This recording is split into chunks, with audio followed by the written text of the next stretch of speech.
There are 8 factorial or 40,320 8-digit positive integers that use each of the digits 1, 2, 3, 4, 5, 6, 7, 8 exactly once. Basically permutations of 1 through 8. Let n be the number of these integers that are divisible by 22. Find the difference between n and 20, 25. Right, so we want permutations to be divisible by 2 and 11. So multiples of 2 and 11. Now 2 means the last digit must be even. So half of the digits we can use as a units digit. Let's investigate what 11 means for this. So if the number is A, B, C, D, E, F, G, H, then we have alternating sum of digits. We are using divisibility rule by 11. So we get this must be a multiple of 11. Or A plus C plus E plus G minus B plus D plus F plus H must be a multiple of 11. Now, if we call these apple and pear, then we know that their sum is the sum of all the numbers 1 up to 8. 8 times 9 over 2, so 36. And we want the difference to be a multiple of 11. So we can see that the parity of apple plus pear and apple minus pear are the same. And since the sum is even, the difference must be even as well. So this is going to be an even multiple of 11. So this is going to be maybe a negative 22 or less or 0 or 22 or more. So it's going to be a multiple of 22. And to get it to be 22, the maximum we can know that the maximum we can get is 5, 6, 7, 8.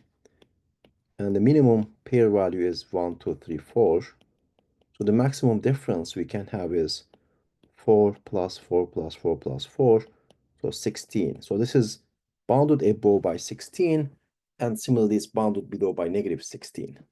So this difference is in between negative 16 and 16. Hence, it cannot take these other values and it must be 0. So we get that apple plus pear is 36 and apple minus pear is 0. So from these we find apple is 18, which is equal to pear. So we want these alternating sums, the sum of alternating digits, E plus G, B plus D plus F plus H, to be both 18. Now, these are digits from 1 through 8, and if we investigate all the possibilities, what are the solutions for 4 of these to sum to 18? We find that, so one of these groups will have 1 in it, the other will not, right? They complement each other. We use all 8 digits if we consider both groups. So if we focus on the group that has 1 in it, to get a sum of 18, we can have 1, 2. If we use 1 and 2, we get 15 left. The biggest sum is for the remaining two numbers is 7 and 8, 15. So that's not possible. So wait, it is possible. 1, 2, 7, 8. Okay. So 1, 2, 7, 8, 3 plus 15 is 18 indeed. Yes. And then if we increase this by 1, 3, I assume for now that the digits are increasing, and I will worry about the permutations later on. So I just want to find a set of solutions. And if this is the next one is 3, then the sum of the other two is 14. The only way to get that is 6 and 8. And then similarly, we find other solutions. 1, 4, sum is 13, so it could be 5, 8, or it could be 6, 7. And then if I increase the next one, 1, 5, the sum is going to be 12, but can't have same digits, so 6, 6 doesn't work, and 5, 7 repeats the 5. So there's no further solutions starting with a 1. And if you start with a 2, 2, 3, That's a 5. Wait, I forgot about that. We already considered the groups that has a 1 in it, right? So the other groups, the quadruples that complement these are gonna be 3, 4, 5, 6. The twos will come from those, some of those. So 2, 4, 5, 7, 2, 3, 6, 7, and 2, 3, 5, 8. Right? So we find that there are 8 solutions to a set of quadruples which add up to 18. It must be one of these 8, and they pair up nicely. So we have 4 pairs of quadruples. Okay, cool. Now, so we know that with the 8-digit number we pick, so we are going to use, the odd place digits and the even place digits.